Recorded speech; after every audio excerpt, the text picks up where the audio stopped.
Hi, everybody, and welcome back to the Ninja Selling Podcast. It's Rob Nelson and Peter Parnegg with you again today, and this is going to be an adventure. So typically, we script our podcasts, we sit down, we have a conversation about what we're going to talk about and sort of map the journey. Today, we're going to take an intellectual safari guided by Peter Parnegg. So Peter, you had an idea. You said, Rob, let's talk about it, and it is in response to something that happened last week. So what happened last week, Peter? So let's go back about 4 years. We had a pandemic, and as we were picking our way through the pandemic, lessons appeared. And I reflected, what did I learn from the pandemic? What a crazy year and a half. And here's the key piece that I learned is that everybody has a different tolerance for risk.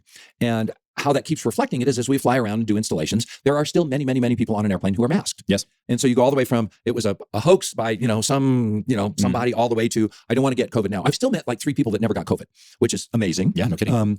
And so as I was teaching, when we were talking about sellers and the idea of a seller's 3 greatest fears, which 3 of them, well, the 3 are number 1, leaving money on the table, selling too cheap, the property not selling at all, and then paying their realtor too much. And all of a sudden I said, wait a second, the issue with sellers when we're trying to talk price is about managing risk. And why this matters is for the last 3 years, we haven't really had to talk much about pricing, but I'm seeing all the news media, everybody going, overpriced listings are a thing now. Oh, absolutely. And 50% of listings are having a price reduction before they sell. 65% in this market. 65% of houses that have been on the market more than 45 days have had a price reduction. Oh, so it's up. It's increasing. At least here. Yeah, I had heard 50%. But anyway, same point. And then as we've been, for the last 6 or 7 years, as I've been really understanding the value of visual pricing, these 2 things, just the collision of 2 things simultaneously.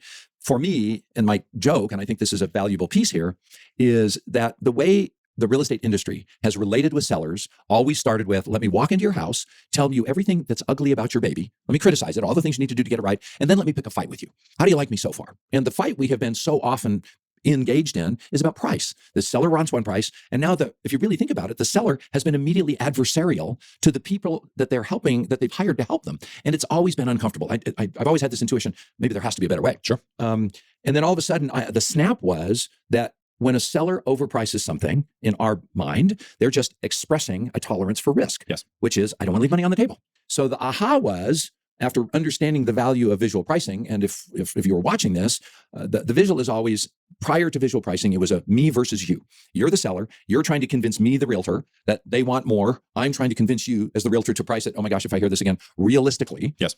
And it's just a bad 2 unsubstantiated opinions. You're an expert in real estate. They're an expert in this particular home. And more importantly, they're responding to a tolerance for risk. And this was the aha. And I said, well, if we know what a seller's 2 greatest risk are, fears are, why would we not reflect using the ninja idea of choices and consequences, which is, here are your choices, here are the consequences. How do you want to proceed given that information, rather than us telling them what to do? Yeah. What visual pricing allowed us to do was put the graph in front of them or the market in front of them and say, here's the marketplace. Where do you think you want to price your house to get you to blank on time? And that positioned us as a partner with the seller trying to solve the problem of the market, rather than the realtor, the seller having to defend themselves against the realtor who wanted them to price it lower, and hence the adversarial relationship. The question was, what happened last week? Because what I'd like to do, Peter, is have you redo, that was a deep dive into the concept. Yeah. But I'd like to have you redo our weekly action tip. So every week, every Monday morning, a weekly action tip lands in the inbox of our subscribers. So if you want to subscribe, go to ninjaselling.com, upper left corner, subscribe, just give us your email. We don't spam you, but you will get the Ninja Weekly Action Tip. And last week's action tip, you taught this concept as an action item in 2 or 2.5 minutes. Yes. Do it again. Rob, we're going to do role play because I think role play is the way to learn things. So Rob, you and Lauren are trying to decide where to price your house. Yes. And I'd like to toss an idea out for you. You have 2 risks that you're trying to weigh between. And what I have learned, and frankly, I learned it from the pandemic, is that everybody has tolerance for risk that they're trying to manage. Yes. So you have 2 risks. If you price your property too high, you'll scare buyers away and the house won't sell. In your mind, if you price it too low, you'll leave money on the table. You're trying to pick a price that manages those 2 risks. So let me ask you a question. Which of those 2 risks pings on you harder? Which is your greatest fear, leaving money on the table or the property not selling? My gut tells me initially leaving money on the table, but I do feel it would evolve into the property not selling somewhere around 30 days. Well, and you say that because you're part of the industry. I would actually say that would be my answer is initially, yes, I would say leaving money on the table feels like the greater risk. And you are not alone in that as a seller. I think more sellers in general, more people, we feel foolish if we leave money on the table selling anything, whether it's a house or a car or anything. Yes. Yeah. Let me add another piece of data to this. And again, we're still in roll. We learned during the pandemic that the public is now accustomed to and comfortable buying a house at or above list price if we can trigger the fear of losing something. Okay. So one of the counterintuitive parts to this is we've now learned that if we price it more aggressively, another word for lower, that if we can get two people to fall in love with it, the bidding comes up. So what we're trying to manage here for you is where you can find a price point where you go, strategically, we'll probably net at the top of the market by pricing it there. And no, I've got to try it here to assuage my fear of leaving money on the table. So if we look at this graph here, and I explain it to you, let's assume I've explained the scattergram. Where do you think you might price it to manage your combination risk of leaving money on the table and the property not selling at all? Would you have a conversation, Peter? Because I think the segue is to price reduction, right? I feel that in this market, there's a lot of let's try for 1.5. Realistically, it's probably high based upon the evidence that the scattergram, based upon whatever methodology you use for pricing is showing us. But everybody has in their mind, or many sellers have in their mind, what they thought their property was worth during the pandemic. So let's jump back into roll. Okay. And let's say you said that to me and you said, Peter, I really want to try it at $1.5 million. Yes. So let's start with that. You can do anything that you like. This is your money and it's your house. When you turn around and go looking for houses, because we're going to do that next, or you did it, how quickly when you saw a house, did you get a kind of a gut sense of what it's probably worth when you were looking? We were doing this together when we were looking at houses. After walking through? Yeah, you got it pretty quickly. And what we know about buyers in general, because it's their money, they get really fast at figuring out value. And it doesn't take but 6 or 7 minutes where they go, this house feels like a 1.4. Yeah.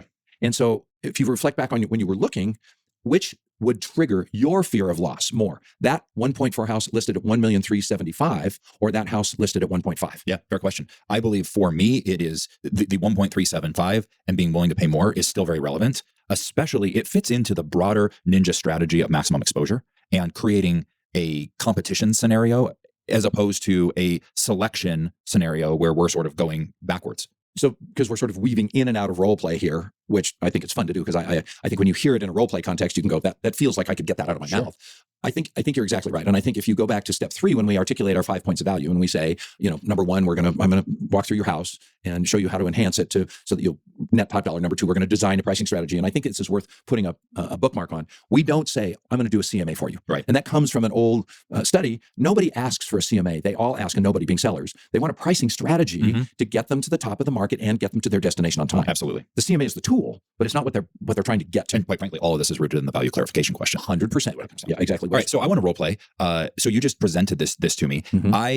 Leaving money on the table becomes my bigger fear at this point in time. And I say, Peter, I think realistically the house is probably going to sell between 1.4 and 1.5, but I'd like to try for 1.6. Can we agree to do 1.6? And if we do not have an offer in 30 days, I'm in advance agreeable to a $100,000 price reduction.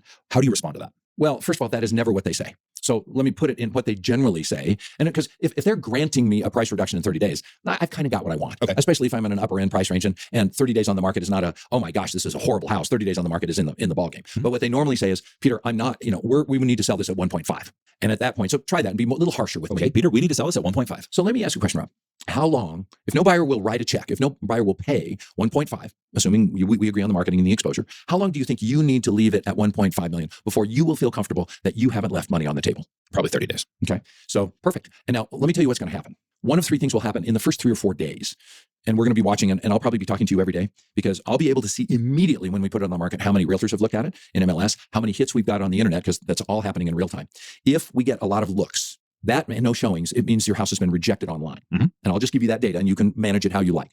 If we see that we're not getting any looks, I'm going to look in general and see what the showing activity in the $1.5 million market is. And wherever you're listening to this, it could be 6 million, upper end, top 10%. And then the third thing that'll happen is we'll get 3 or 4, a number of showings and no offers. That is another indication that the internet was presenting and it lured them. But when they walked through the house, they were like, it's not quite, it doesn't work for me. Yes. So you have said 30 days, but within the first week, I'm going to give you a bunch of real-time data. And if you want to alter that time frame, great. And if you don't, let's use some data to help us make a good decision. How do you feel about that? I think, I love it. I think, Peter, one of the things you're doing here is dusting off some seller tools that may have either never existed inside someone's toolbox or kind of gotten a little rusty. Another one that comes up for me is the buyer eyes conversation. Walk through that, because if you have somebody who says, I really need to be at 1.5, one of the things I think you can rely on is showing is better than telling, and popping them in the car and looking at the 1.5 to 1.6, if that's the range they're in, $1 million listings that are on the market that are their competition, or those that decided to list at 1.7 and have now reduced twice and they're at 1.5, giving them a glimpse into what is out there may prove your point or emphasize your point without one more word. I've had a very positive or a few positive and a few negative experiences with the buyer's eye as a realtor. Interesting. And this was well before I went to Ninja, because we always tried this idea. More than once, I've had a myopic seller go through the other houses and go, my house is way nicer than this.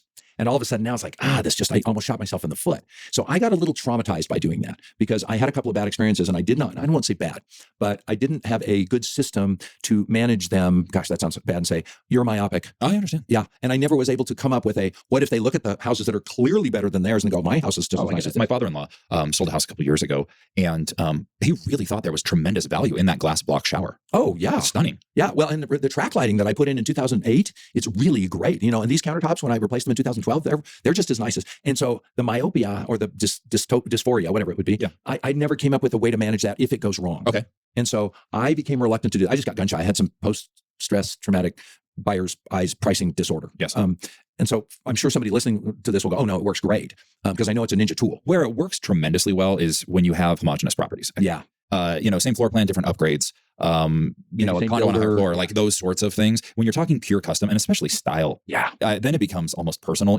Some people just love that Tuscan revival from 98 and that honey oak will never go out of style. Yeah. Even just down in Fort Collins, 40% of the tract houses were all built with oak window frames that are just so dated. And if they happen to still like them, they go, oh my gosh, somebody painted over that? That looks terrible. Sure. And then half of the other people going, oh my gosh, I would never have that. And that taste discussion never ends up better. Good point. Yeah. So anyway, that is a way to do it. And I think you helped me because I've never thought about, let's make sure that we are in a price range where there are homogenous properties. You start doing it in the 1.5 to 2.5 and everything's custom. It's just, it's two apples to oranges. Amenities. It's too many variables. Yes, Exactly right. So I guess the most important thing here that it used to be, and I want to do kind of a joke here for a little piece in here. We all learned the overpricing dialogue. And it went like this, and I'm going to do it like Jiffy Lube. Remember when all those Jiffy Lube talk about stuff? So Rob, you and I can overprice your house, but here's the problem. Everybody's going to be looking at your house, and your house is going to be the house that everybody uses to sell the other house because your house is overpriced. Now you're going to be selling all the houses in the neighborhood, and that'll be great. And then after 30 days, what'll happen to your house will be a stale donut. We never want to sell stale donuts because stale donuts, what happens to them? People throw them out. So when I never want to do so, overpricing is a real problem.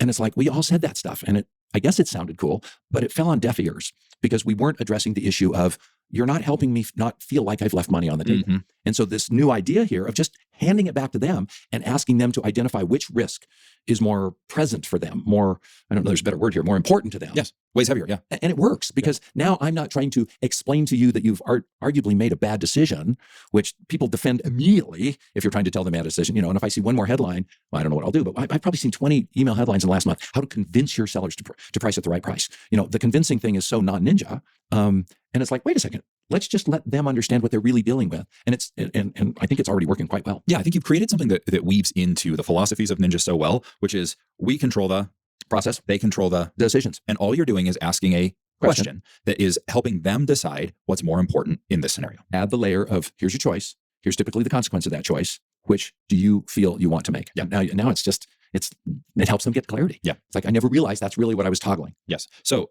especially if you have a couple where one's greatest fear is not selling and one's greatest fear is leaving money on the table. And there's been conflict in the couple. And now you can just articulate it. And this is where we can be really good advisors, trusted. Mm-hmm. You've got a tolerance for you just want to make sure it sells because you're the one sort of running the nest part. You're the one running the money part and you don't want to leave money on the table, which I'll bet you is a common dynamic in a lot of families. And now it doesn't have to be a fight. It's like, where can we meet in the middle so both of you feel like you've been heard? Yeah.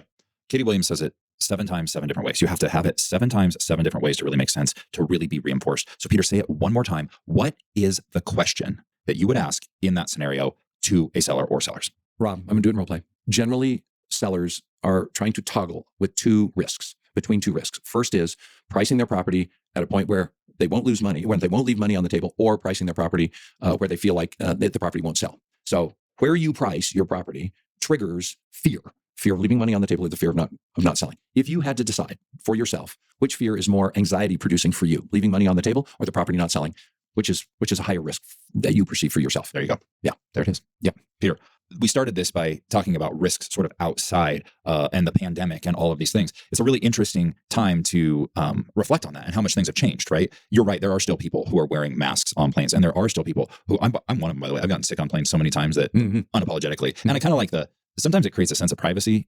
And, that's just, it's a thing we learned. And sometimes we find comfort in that. I also think along those lines, we learned some high watermarks of values around our properties because we were with ninjas who were doing real estate reviews. And we had these conversations with sellers and the person next door. Do you remember when the person next door had 13 offers after one open house? That property sold for $100,000 over asking. It was crazy. Yeah, and the worst offer was $20,000 over list price. So we remember these. They're fresh enough. The same way that we remember the smell of masks right? It's not like it's gone or how they hurt your ears. Remember that. It's still with us. However, we as proactive trusted advisors need to be able to detach from what we remember, what our clients remember about the high watermark of their properties, and talk about the realities of now. As you think about that, and we think about price reduction strategy and things like that, I think you've woven together a very meaningful conversation and almost a modern adaptation of some of the seller dialogues that we have. And Peter, I just think that this should be added into the modern version of the seller process. Oh, and I do. Where I think the last data point, as you're presenting this to a seller, you've got to have three pieces of data. You've got the actives, of course, but then the pendings and the closings, you've got to have where did they start? How many sold over list price? How many price reductions we're doing? Because we started this by saying 65% of sold houses now are having some sort of price reduction. So I think if you show that to a seller, and then you say, but in your marketplace, these 3 houses did sell at list price or above list price. So we haven't, the buying public still can be, I don't want to say coerced, but when they feel the value is good enough, the buying public did remember that it's okay to pay at or over list price. Yes. And that got normalized during the pandemic. So I think that is a positive holdover memory. Yeah. The final idea that I want to introduce, and it's not new at all, but is a reminder to a seller of the price they paid for a property. Role play that. Well, there's a study, and I've forgotten, I think it was done at Swarthmore or Johns Hopkins, and it was a negotiation piece. And they I don't know how they set the study up, but the basics were that they took 2 groups of sellers, and both of them had experienced significant appreciation. In the listing consultation, one group said, oh, Rob, and they said it casually, it was almost a drop. Oh, your house is, I think it was like a 650, they priced it 650. And they said, this is so great. I noticed you've done so well in this house, you paid 350. And it was just put out there. Yeah. No big point was made of it. The other test group did never mention it. First group, when the first offer came in at 600, was like, God, this is great. I've made $250,000. And they were at 625, wherever it came in, and they accepted it. The other group that had not been reminded of how successful they had been in terms of making money, counter offered it, lost the first 2 or 3 offers, and then ended up selling lower than the first group who had just been reminded that they had been very successful. Because often a seller would say, well, I lost $50,000 because they listed it at 650 and sold it for 600. Instead of going, I made $250,000 on this house. Good for me. Yes. There's a subtle way to do it, right? Almost a, wow, it's really, you guys were great. Your timing was incredible. What a wonderful investment for you. Yeah. This played out really great. I noticed that in 2016, when you bought this house, you paid for $350. It looks like you've done some great remodeling. So I have nothing but good news for you. I think, the market will pay 600 right now. Yeah. And when they started with that, it's like, oh yeah, it's almost like don't be greedy. Don't be foolish. Yes. Unspoken. Well, there it is. That is the 25-minute version of last week's Ninja Weekly Action Tip. It was a safari. Are you okay? Did you get bitten or? I saw some zebras. 2 giraffes. Rhino ran after me. Yeah. No, I mean, Peter, I appreciate so much that you took a deeper dive into the concept that was introduced there, the why, the how, the role play. Hopefully this is helpful because it's a very new skill. It's a very timely skill, and it is rooted in the ideas and the ideals of ninja selling. 100%. Yeah. And it will keep you from being in conflict with your client on the first conversation, which is so relieving that it's not, and I'm going to close with this because almost everybody who's been in real estate for more than 3 years, we would walk back to the office and go, well, I got this new listing, but my seller's unreasonable or unrealistic. The 2 words. And it's like, no, the seller was neither unreasonable or unrealistic. They were afraid of leaving money on the table. And so this has this sort of kind, holistic understanding of the customer rather than the customer as enemy, which never felt right to me. Yes, I love it. Well, thank you so much for your time today. And thank you everybody for tuning in. We'll talk to you next week. Bye, Rob.